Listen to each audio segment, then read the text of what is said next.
Good morning to all.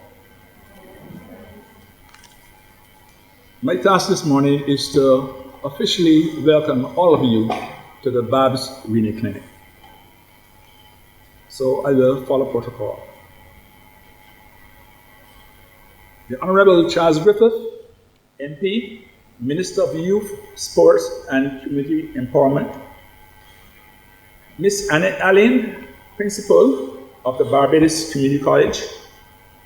The Reverend Canon Dr. Muriel Williams, Priest of St. Barnabas Anglican Church. Our sponsors and donors, Scotiabank Barbados, represented by Customer Experience Manager, Mr. Andrea Marshall. And we are also graced with the presence of the Manager for Communications and Social Responsibility for the Caribbean South and East. I'm also General Manager of Scotiabank Trinidad and Tobago Foundation, Mrs. Cindy Mohammed. Welcome you all. We also welcome the Memorial Holder Memorial Trust, represented by Mrs. Sadea Badu. The Sandy Lane Charitable Trust, represented by philanthropist Mrs. Philippa Chalice. Then we have Dr. Astra Babb. She is the founder, coordinator of the Babb's Reading Clinic. All the teachers who will be engaged in the camp, the Barbados Defense Force, the donors, parents, young men, media representatives, and well-wishers. I extend a warm welcome to you all as we work together in a spirit of cooperation and collaboration to address the reading deficits faced by these young boys and to reshape their future. And it is my wish and our desire at the camp that everything goes well and that we'll be able to perform our duty creditably. That being said, we are going to ask God's blessing on the camp, and therefore I'm going to call on the person here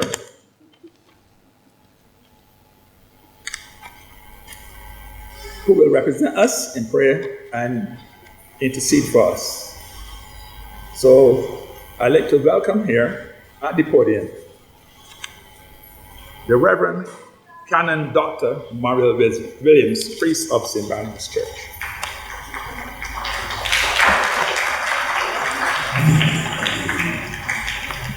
Good morning and thank you. Shall we pray?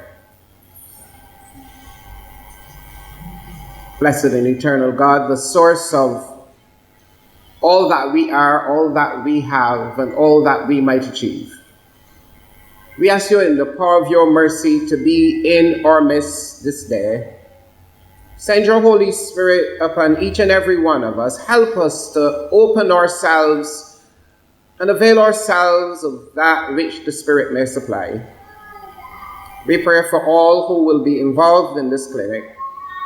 We pray that as we teach and learn, we may benefit one from the other, and that these benefits may benefit all of us, and that as we share with each other, we may do so with a spirit of openness, seeking to build and to repair and to refurbish that which is deficient in all of us.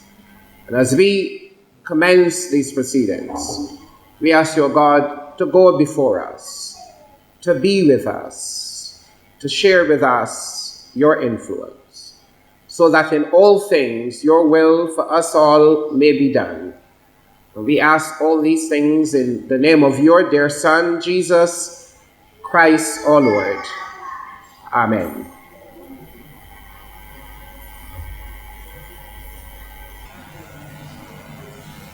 Dr. Muriel, we accept your prayers and intercessions because we need some guidance for the camp to make sure everything goes well. Now we're going to follow the program and we will have remarks. I'm going to invite Mrs. Madupi Sode Badu from the Memorial Holder Trust to give us some remarks. And I must mention that they have partnered with this camp from the very beginning, and we very much appreciate their assistance over the years. Mrs. Badu.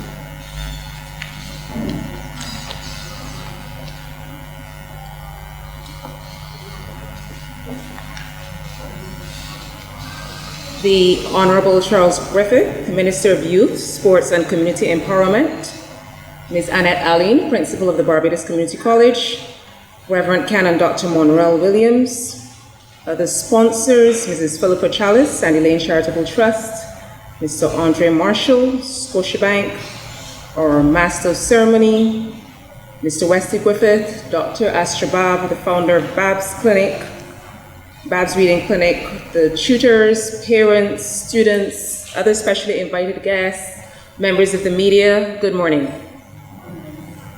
Thank you, Dr. Babb, for the invitation to offer remarks on behalf of the board and trustees and the executive team of the Maria Holder Memorial Trust.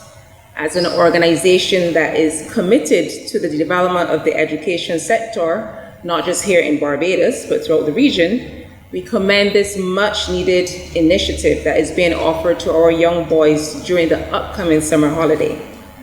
As a charity that creates longevity, what better contribution can we make than investing in the education of our youth?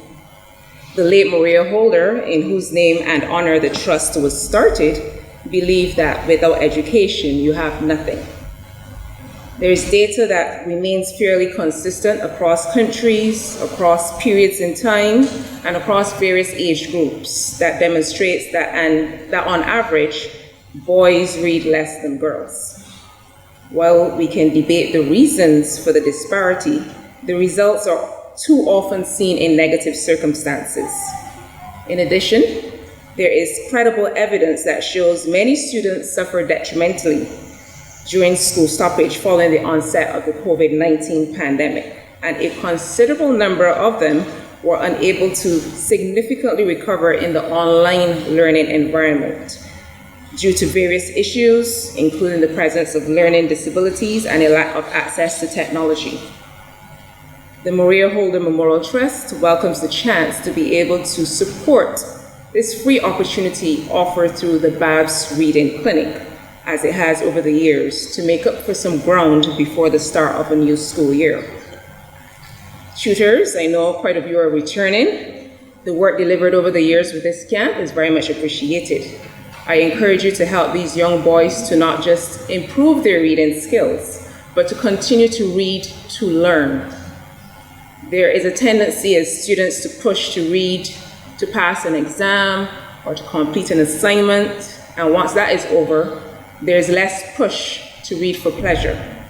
So inspire them to continue to read material that would make them laugh, teach them something new, material that will let them escape real life for a while, material that has positive characters they can be inspired by, material that resembles things they experience in reality, but still allows them to use their imagination.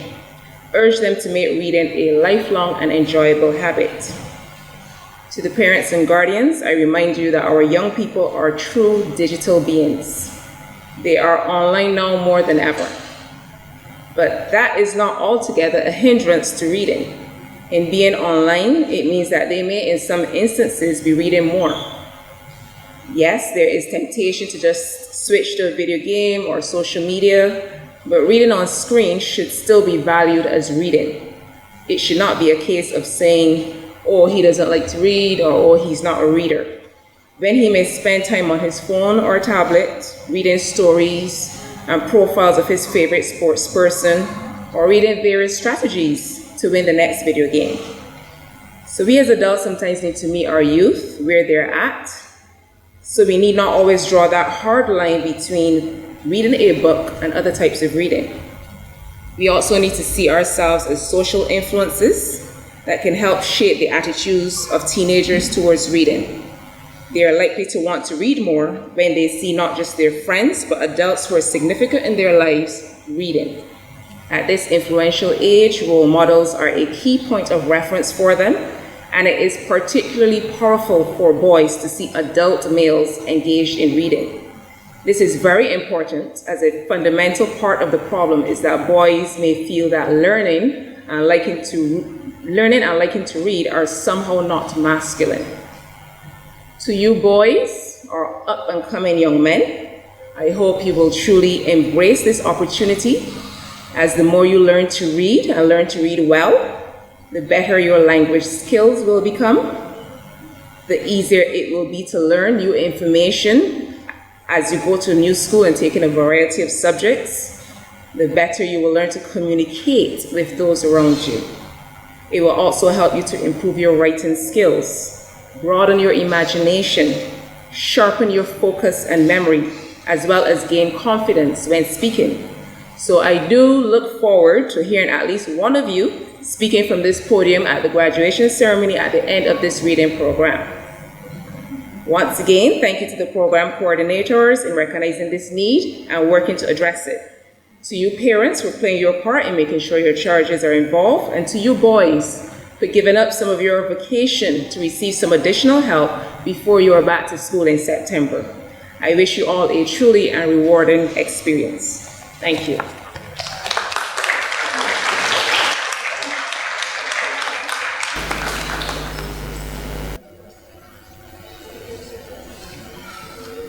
Yeah, thank you, Mr. Dave Badu. From your speech, something actually jumps out. You have to learn to read, but you must read to learn. And that is very important. And that is the focus of this camp, enabling you to read, because as you master reading, then you master your learning, and things become easy for you. So it is our desire that by the end of this camp, you'll be far further along the road of being competent readers. We are going to invite another of our sponsors. The Sandy Lane Charitable Trust was with us from the very beginning, and they have been very generous in helping us. In fact, without the sponsorship, we would not be able to do this. Not at all. We will not be able to do this. So every year we look forward for the help from these sponsors. And they have been coming through with us year after year after year. And it's my hope that they continue to do so and support this venture. So it gives me pleasure to invite Mrs. Philippa Chalice, philanthropist from the Sandy Lane Charitable Trust, to address you. Welcome.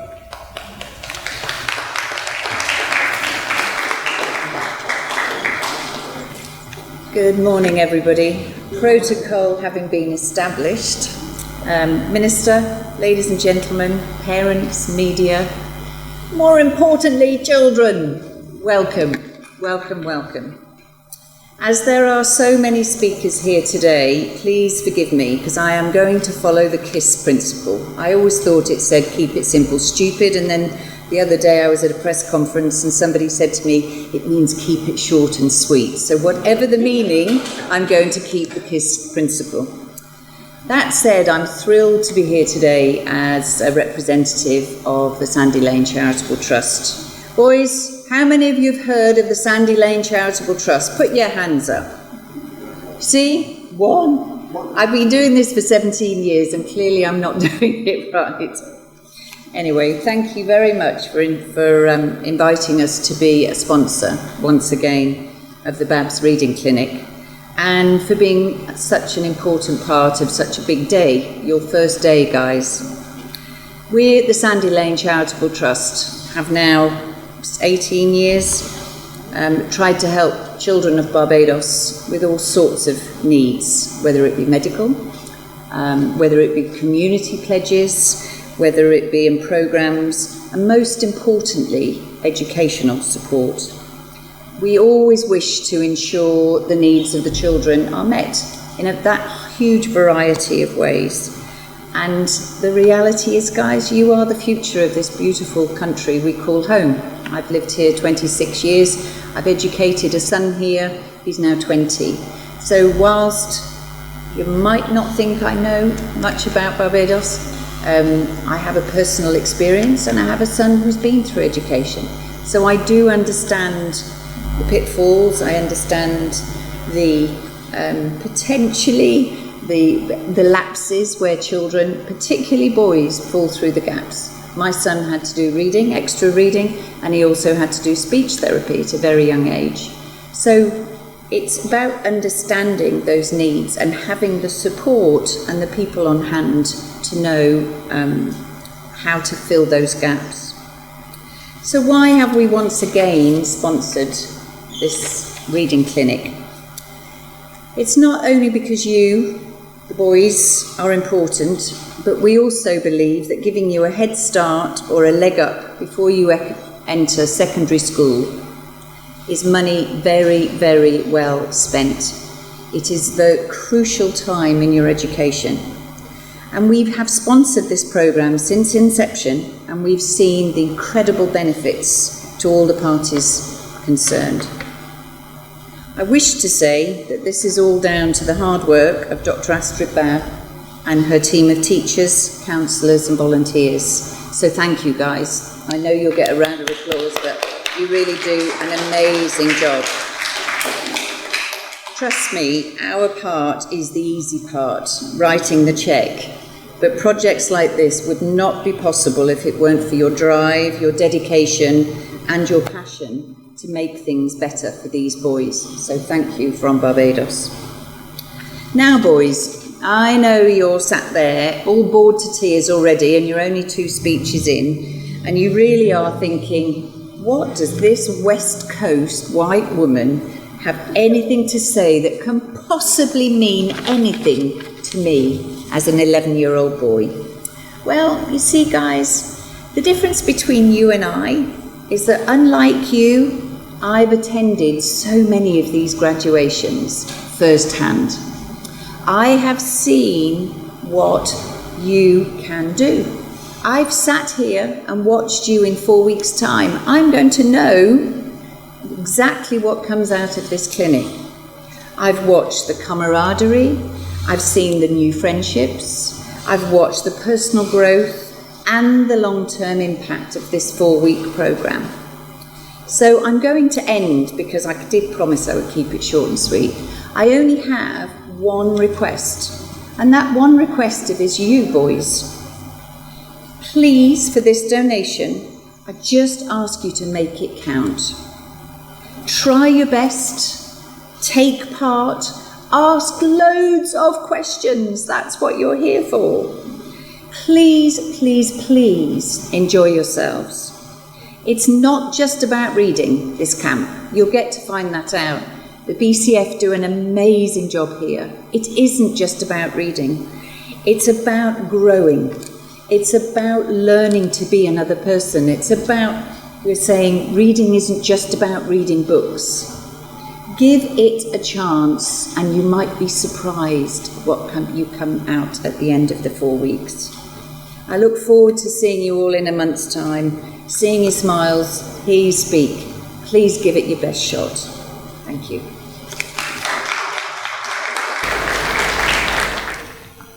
Yeah, thank you, Mrs. Charles. It's good to remind the students in the camp and the parents that this camp, this clinic, offers holistic development. It's not only reading, because sometimes when you hear reading, some people get turned off, but you get to develop your whole personality. And you also get to develop your reading and comprehension skill. So this is a very good clinic that you should attend. And Mrs. Charles, your efforts have not gone unnoticed, and I think too that is incumbent on us as the camp holders to make it known about your contribution. I know you want to keep things a bit close, but you don't have to be in front to be a leader. You can also lead from behind, and you have been doing that effectively. Okay, so we thank you and we look forward to your continued support.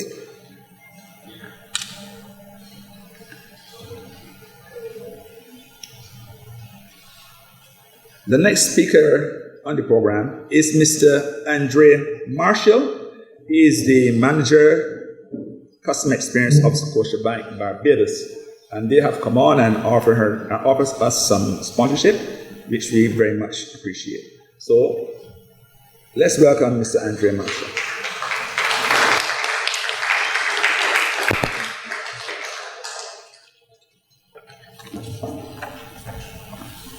Thank you, Mr. Griffith.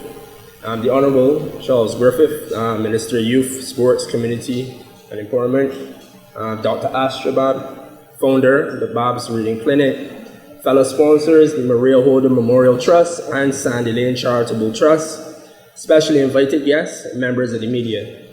Good morning, ladies and gentlemen. I'm extremely excited to be here this morning for the opening of this critical initiative.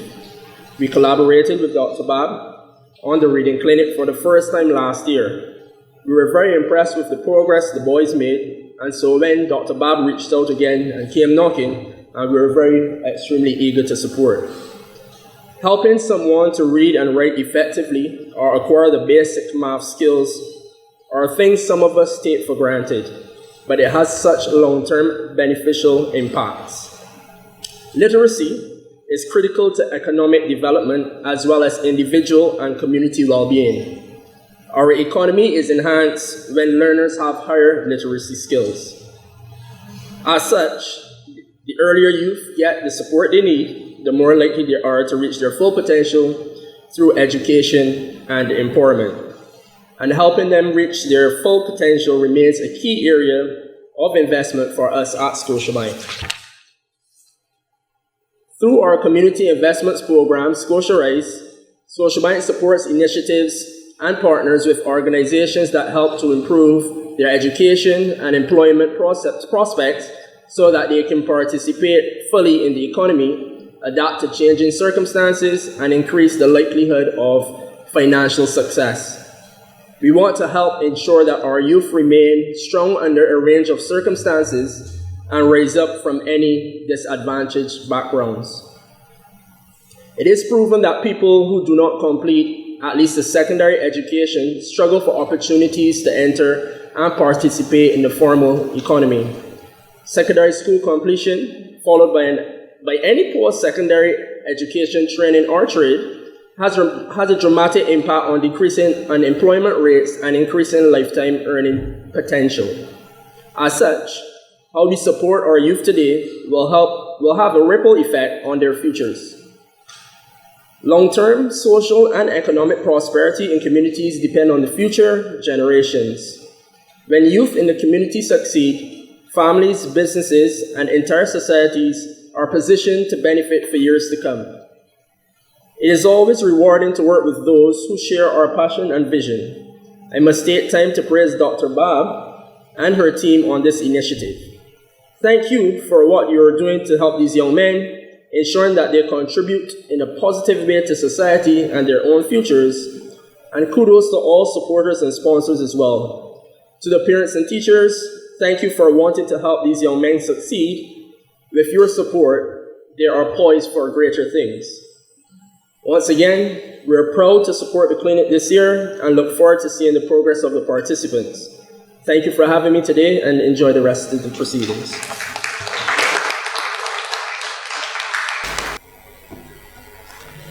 Yes, and we also thank Scotiabank for coming on board and collaborating with us as we strive to make life better for the boys. Our next speaker will be Miss Annette Allen, Principal of the Barbados Community College. Now, while some organizations may give cash, money, the Barbados Community College has been contributing to us significantly because all the rooms that we use, they sponsor. And we use about 5 or 6 classrooms at about $90 a day for 5 weeks. And your math is better than mine, so you can calculate the quantum of the donation that has been given by the Barbados Community College. Okay, and like I say, we thank them and we hope that they continue to support us as we try to make life better for the boys. At this point, I'd like to invite Miss Annette Allen, Principal of Barbados Community College, to give her address.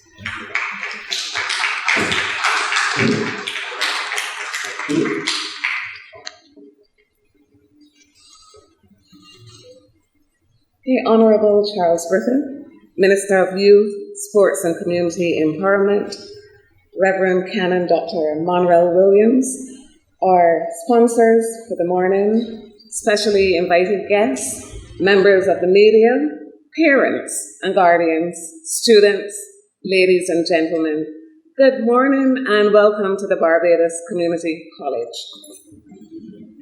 I want to thank all of you who are here today to share in the opening of the Babb's Reading Clinic. And to all of our sponsors, I want to say a special thank you as well. The Barbados Community College is pleased to support Babb's Reading Clinic, as well as any efforts to improve literacy. Literacy, or the lack of it, at the primary and secondary school levels also impacts or intricately impacts the outcomes at the tertiary level, and the ability to read, to understand, and to communicate affects the academic performance of students at the college level. So early interventions such as the Babb's Reading Clinic will therefore increase the probability of positive outcomes at the Barbados Community College. And I'm hoping that all of you young men today, sitting in the audience, are future students of the Barbados Community College. I'm going to repeat that for those who might have missed it the first time. All of you young men sitting in the audience, are you listening? Hello? I would like you to be future students at the Barbados Community College. And thank you.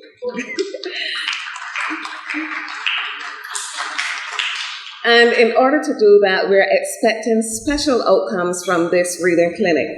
Now, one of the current challenges faced by educators in this highly technological, fast-paced environment is understanding how to make education relevant to young people and establishing the type of classrooms where there is continued active engagement.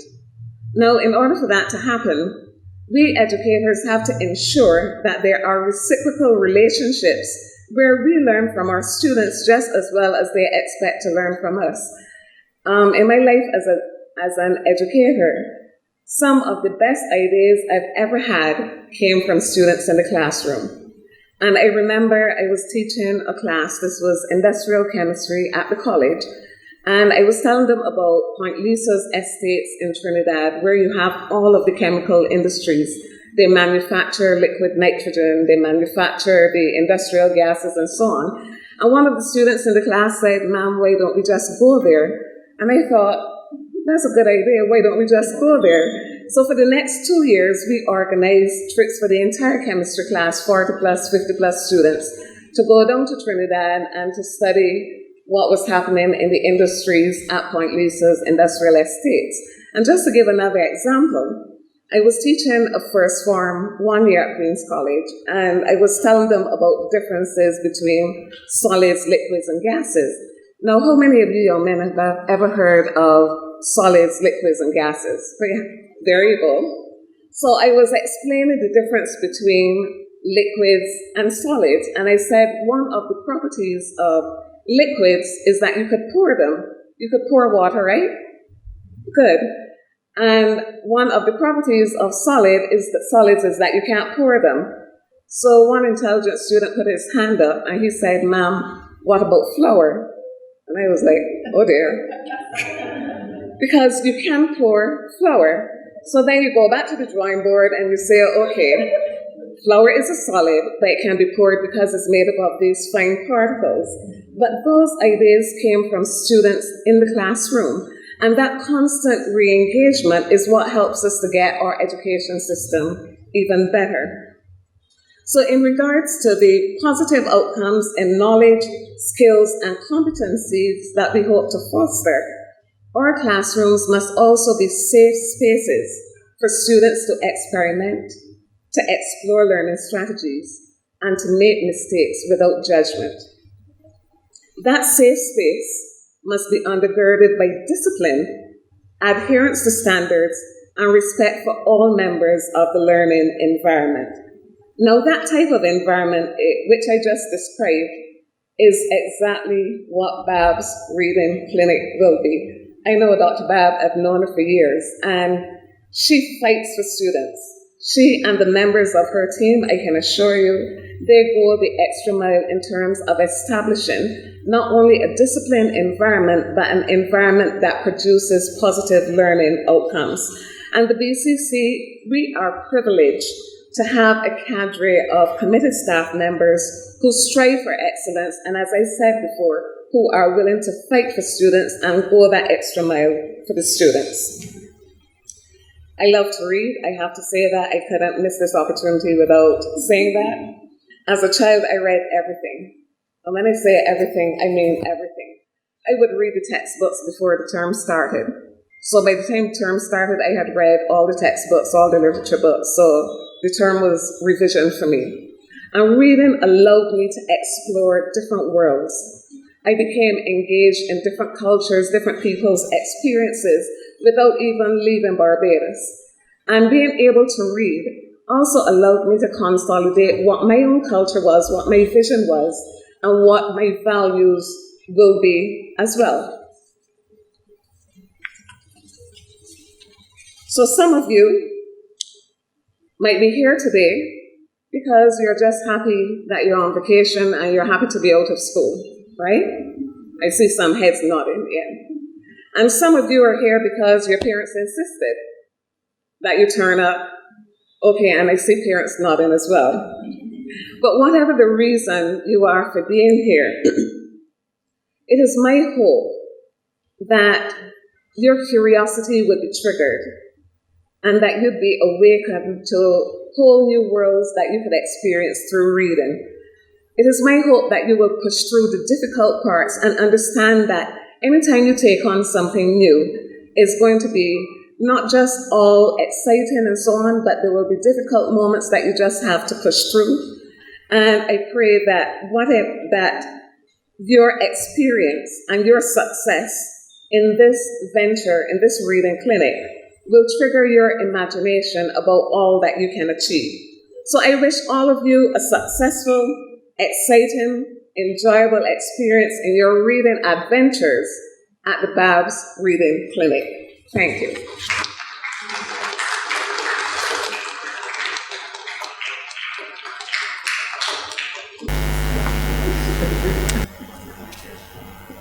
Now, what I got from that speech is that if you read a lot, you end up with a very good job at the Barbados Community College. So, let's do it. Our next speaker is the founder and coordinator of the Babb's Reading Clinic. But I'll give you a little insight into what goes on in Dr. Babb's brain. And she has a good brain. Dr. Astra Babb gained a certificate in education in the teaching of reading from the University of the West Indies, Mona campus, and is a trained teacher. And she attended St. Joseph Teachers College in Kingston, Jamaica. She furthered her study and she holds a Bachelor of Arts degree in Linguistics and a Master of Education in English and Literacy. So you see a lot of reading comes in there, right? And she loves it. And that was from the University of the West Indies, Clearfield campus. So she studied in Jamaica, she also studied in Barbados. Dr. Babb also holds a Doctor of Education degree in English and Literacy Studies from the University of the West Indies, Clearfield campus. She has taught at every level of the education system in Barbados, including the Barbados Community College here, and the University of the West Indies, Clearfield campus. She loves teaching. And the Babb's Reading Clinic is her latest project in teaching and in reading. Dr. Babb argues that it's incomprehensible, that you can't believe it, that children who attend school regularly leave school unable to read. And that was her driving force behind the Babb's Reading Clinic, to ensure that when you leave school, you can read. Because in discussion with her, she argues that children who cannot read do not reason well with each other. They cannot engage in meaningful conflict resolution. The first thing you want to do is to fight, because that reason is not there. And she wants to plug that pipeline from the school to the block, to prison. So let's welcome Dr. Astra Babb to give her remarks. The Honorable Charles Griffith, MP, Minister of Youth, Sports and Community Empowerment. Miss Annette Aline, Principal of the Barbados Community College. Reverend Canon Dr. Monreal Williams, Priest, St. Barnabas Anglican Church. Sponsors, Scotiabank, Maria Holder, Sandy Lane. Teachers, /coordinators, the Barbados Defense Force, donors, parents, young men, media representatives, well-wishers, everybody else, everybody in this room, good morning. I'm a little bit nervous, right? So I look around and I say, what have I got myself into? Anyhow, I'll do my best. The Babb's Reading Clinic is extremely grateful for your presence here this morning. The clinic was established 6 years ago after empirical evidence showed that some boys were not performing at their expected grade level and that they had been experiencing issues for some years before. Furthermore, some concerned citizens and frustrated parents were even expressing their disappointment by labeling these potential scholars as slow learners and total failures. However, while evidence showed that the girls were indeed outperforming the boys on the Barbados Secondary School examination, the issue with boys needed to be examined. Empirical evidence showed that some students suffer with a range of issues such as ADHD, improper nutrition, autism, and some are desperately in need of a conducive environment for learning. I decided to take a group of boys who were underachievers, but who were seen as underachievers, but who were transitioning to secondary school. I decided to take some of these boys under my tutelage. The Barbados Community College supported the idea, provided the venue, and ladies and gentlemen, I have to correct something. To rent one room at BCC is $90 for 1 day. The Barbados Community College has given us 5 rooms free of cost for 5 weeks. So you can do the math.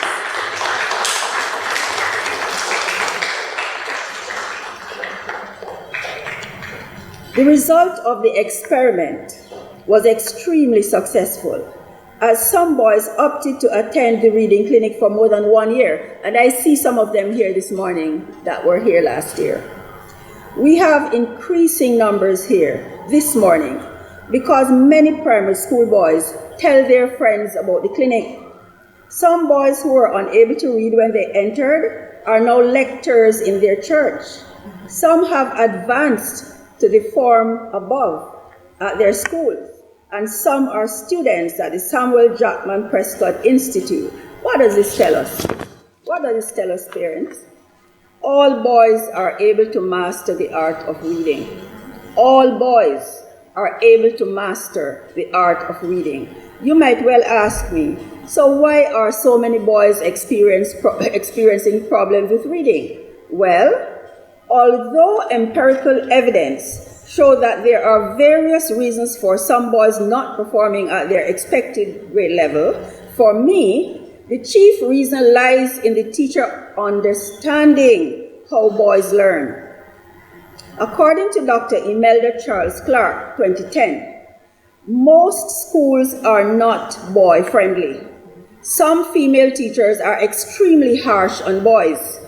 They utilize girl-friendly strategies in their instruction, and refuse to vary their approach in the teaching-learning environment. Also, the relationship between the school environment and the relationship that boys experience outside the school have become dramatically different for this generation of boys. While outside the school, boys are multitasking and interacting with a variety of technologies. Inside the school, they are expected to maintain focus for long periods of time on topics that they find boring and consist mainly of teacher talk. Boys are active, physical, impulsive creatures who need space to move. At school, we require them to sit still. They love to touch, build, and explore with their hands. They prefer auditory instructions to be accompanied by visual content. Boys like teachers to appeal to all their senses. When we address boys, we should make eye contact, speak their name, touch their shoulder, and if we need to correct them, we should not humiliate them. Rather than tapping into the interest of these potential scholars as schools desire, some schools are frustrating some boys as they are not given the opportunity to pursue their interest early in life. Some schools try to change boys to fit their mode, rather than envisioning change in the institution to capitalize and expand on the strength of boys and their potential to do well in a conducive environment. Recently, I was invited to a graduation ceremony for 3-year-old children who were transitioning to nursery school, 3 years old. That graduation lasted for 2 hours. The children were taken to a new environment for the graduation, and when it was time for the children to perform, the 3-year-old girls walked onto the stage without assistance from their parents. When they got on stage, they preened and turned, holding out the hem of their dresses as if they were waiting for an applause. Many of the boys, however, had to be lifted onto the stage by a parent, and some of them protested loudly. A few boys headed straight for the microphones that were positioned on the stage and tried to pull them down, while other boys tried to squeeze the balloons that decorated the stage. One boy who was supposed to sing a solo refused to come down from his mother's arms and did not sing a single word. All this time, the girls were in their places, ready and waiting to perform. Ladies and gentlemen, boys learn differently from girls. They behave differently from girls. They are not stupid. Their brains are wired differently from girls.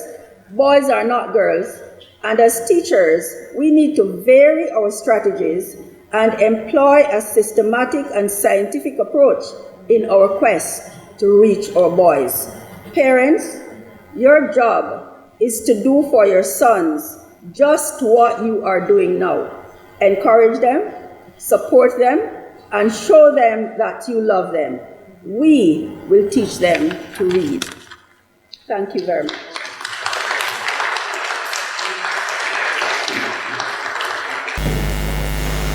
Yeah, thank you, Dr. Babb.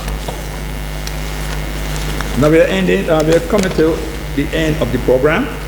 We have a very specially invited guest, the Honorable Charles Griffith MP.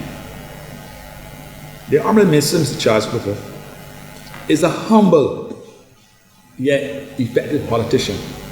So I'm not a B, not D. I'm realistic. He displays the quality of what a politician should be. That is, a servant of the people. He satisfies this definition as he aims to satisfy the needs of his constituents and the people of Barbados. In fact, before he became a politician, he was a social worker. He interacted with his clients on a daily basis to make life better for them. Minister Griffith is no stranger when it comes to working with young men, since he was a coach of a basketball team and was involved heavily in football. Based on his background in community development, I know that Mr. Griffith is a suitable candidate, there's no election, all right? Suitable candidate to address this audience, especially the young men.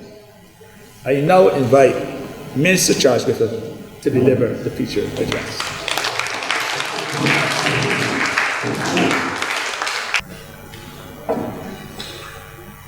All protocols being established, good morning. Thank you for your kind words, sir. This is indeed a pleasure of mine to be here this morning to address the young men and to address the group and the parents. I am tasked at the national level of taking care of the village. And all of us would have heard that it takes a village to raise a child.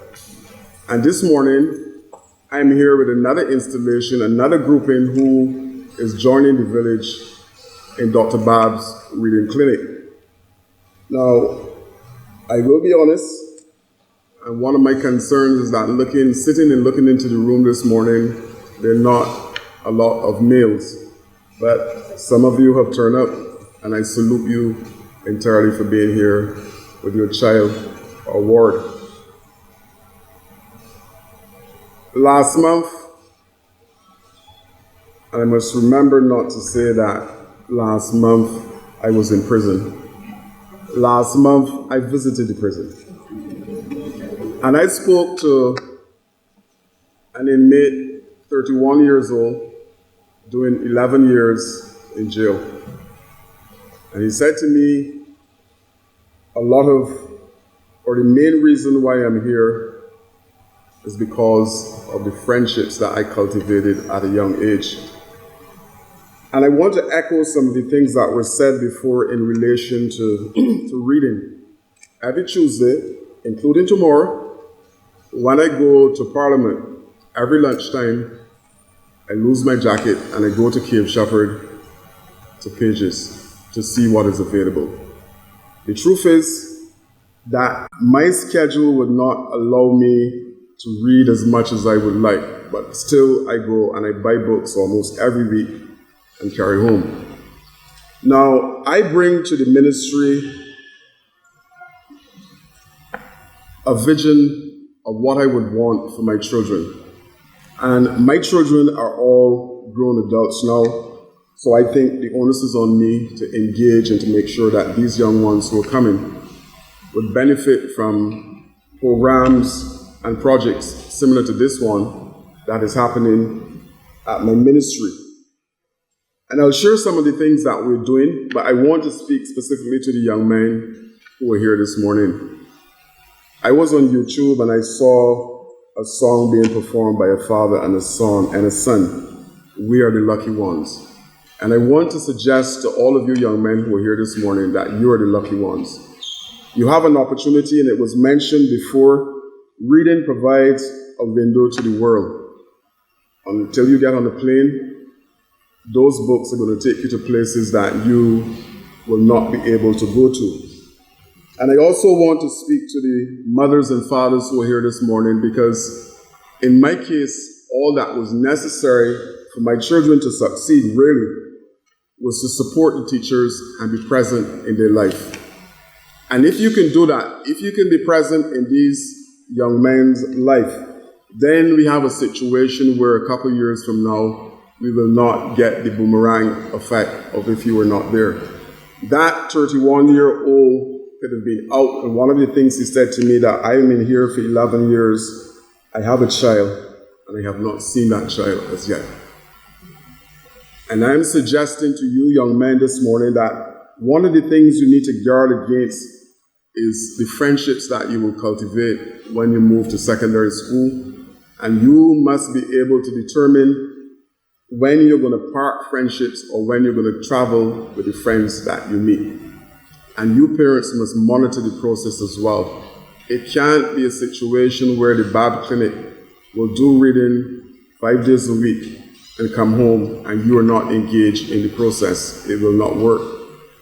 So I say to you today that this is a reading clinic. I just came back from Reading at a youth workshop, and this is the essence of youth work. being able to impact and empower young people to move to another level. And that is what youth work is about. I have been walking the corridors of youth work for more than 20 years, so I have an idea of what I speak. And I want to, again, like I said, salute Dr. Babb and all of those who would have contributed to the process. On several occasions when I had an opportunity to speak, I constantly ask private sector to get involved in the development of our young people, whether it be through sports, whether it be an initiative like this one, get involved in being a part of the development of our young people. So I want to salute the sponsors, I want to salute the tutors who are involved in this process, because without you, it would not be possible. And like I said earlier, I am responsible for the National Village. And what am I doing? Maybe this week, but for sure by the end of the month, we will be launching a national hotline at the Ministry of Youth, because I believe there's a need to provide a sounding board for some of our young people. And maybe some of the youngsters here would benefit from that. Maybe some of the parents can benefit from that. But that national hotline is coming on stream to ensure that our youngsters have an opportunity to hear a voice at the other end that can provide them with the necessary counseling, the necessary sound bites for them to treat their issues in a different way. National mentorship program is already in place, was launched earlier this year. Why do we need a national mentorship program? When we went to the secondary school, one of the schools said, I can fill all of the mentees that you would require. Can you imagine that? And we have started with 50 mentees and 50 mentors to try to channel our young people in a different way, to provide that guidance that may be missing in the home, in the same village that I refer to. We are providing that for our young people. There's a project called Moving On, and I believe if some of you are in the 11 plus age range, that you will be impacted by that project as well, because we're going into the primary schools to deliver on certain topics: money management, conflict resolution, leadership, civics. These are the things that our young people require to move forward and to stand out as beacons. My task is to identify all of the diamonds in the rough and shine them to a level that you will not recognize them. It is massive, but it consumes me every possible day. So, Dr. Babb, I really, really want to salute you in terms of what you're doing here, because I believe that this is our future. These are the ones who tomorrow we are expected to guide the process. We are expected for them to become the leaders. I hope, as the principal would have said, that some of you return here.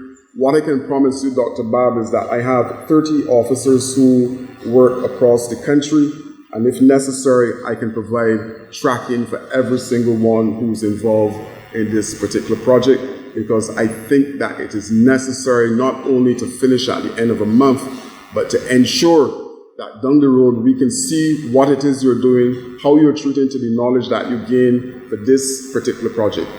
So, I salute you parents for taking the opportunity to get your children involved. For those children who gravitated and said, yes, I want to be here, or I want to return, then I think this is a good thing. One of the things that I'm hoping for is that maybe not at this level, but such a project can be replicated across the country, because I see a need for it, and I believe it is one that can bear some significant fruits down the road. I thank you. Yes, thank you, Mr. Gifford.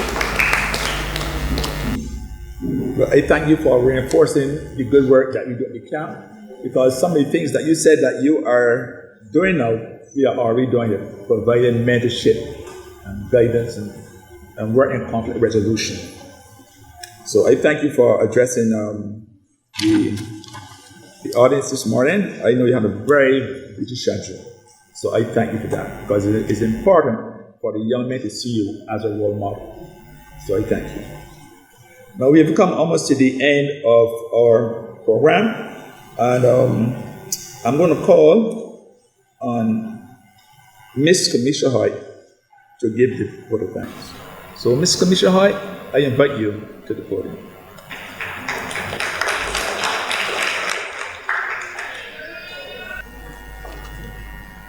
Protocols being already established, a warm good morning to all. It is now at that time of the ceremony where the Babb's Reading Clinic wishes to thank all those institutions, organizations, and individuals that have given their support to ensure that this summer camp has been made possible. Ladies and gentlemen, we are living in very hard economic times. And for these entities to now join with us in some cases, as well as to continue to weather this economic climate with us, we are truly thankful. Your assistance and sponsorship has turned this summer camp from an idea to a reality. I am certain many of you are aware that the pandemic would have exacerbated many of the reading challenges among our boys, and the frustration this brings has a ripple effect in our society. Sadly, the escalating gun violence among our young males is a testimony that more needs to be done to save our boys, and the Babb's Reading Clinic strives to be one of those solutions. Dr. Babb's motto for this camp is, if you read, you will learn, but you must learn to read. Our boys must learn to read, to comprehend, to discern, and to make wise decisions and choices. It is therefore against this backdrop that the Babb's Reading Clinic wishes to express its sincere gratitude and thanks to the following organizations and people that have generously donated to this national cause in trying to save our boys and our nation. Firstly, we wish to thank the Honorable Charles Griffith, MP, Minister of Youth, Sports and Community Empowerment, for being here this morning and sharing these encouraging words.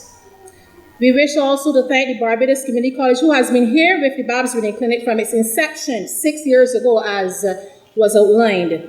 The Barbados Community College is actually celebrating 55 years this year, and our motto, our theme I should say for this year, is reshaping the future. And clearly, with this relationship, the Barbados Community College is reshaping the future by continuing to support such a venture. We wish also to thank Reverend Canon Dr. Monrell Williams, priest of the St. Barnabas Anglican Church. We have some specific sponsors that we will also identify. We have Scotiabank Barbados, who today is represented by Customer Experience Manager, Mr. Andre Marshall. We are also graced with the presence of the Manager of Communications and Social Responsibility, Caribbean, South and East. We also wish to thank General Manager of Scotiabank Trinidad and Tobago Foundation, Mrs. Cindy Mohammed. The Maria Holder Trust, who this morning is represented by Mrs. Sodaye Badu. The Sandy Lane Charitable Trust, represented by philanthropist Mrs. Philippa Chalice. We wish also to thank Pastor Dale Haynes and the Seventh-day Adventist Church for their contribution. We wish to thank the Barbados Defense Force and the Coast Guard of Barbados. Special mention also is being made to Mr. Michael Russell of Aries 83 and Mrs. Rashida Skeet of the Virtual Assistant. Ladies and gentlemen, there's one particular person that I want to just take a little time. She doesn't expect this, but I believe that she honestly has to be honored for her tireless work with the Babb's Reading Clinic. She may be a little, I don't know, upset with me, but I don't care. I want to publicly acknowledge her. Dr. Babb suffered a loss this year, and let me tell you, ladies and gentlemen, that did not stop her from continuing the camp in 2023. All right? So this is a lady who, despite her own personal challenges, has continued to make the effort, put in the time, have sleepless nights, tired, worried. I mean, I know because she vents and she shares this information with me. So Dr. Babb is a lady who is committed to the success of this camp, and she goes all out to make sure that this camp happens every year. I believe Dr. Babb, I want you to give her a round of applause for her tireless efforts.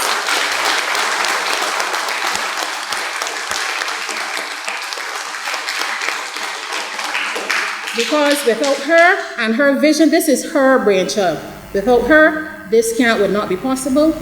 And you sitting in here, you are testimony to her hard work, okay?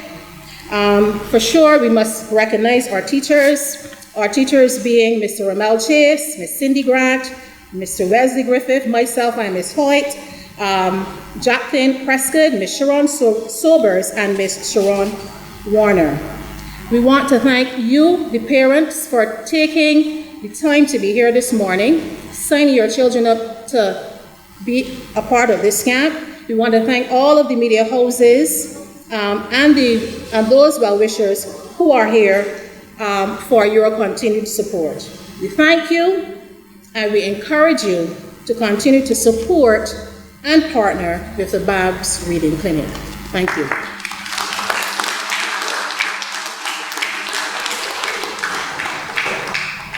My final task is to thank Ms. Commissioner Hoyt for giving such an all-inclusive thank you. Thank you very much, Ms. Hoyt. Now we have come to the end of the program this morning's proceedings, and I thank you all for coming, fathers, mothers, guardians, sponsors, donors, tutors, everybody. You have made this morning a success, and I hope that it continues into the next 5 weeks of the camp. So thank you and enjoy the rest of the day. Thank you.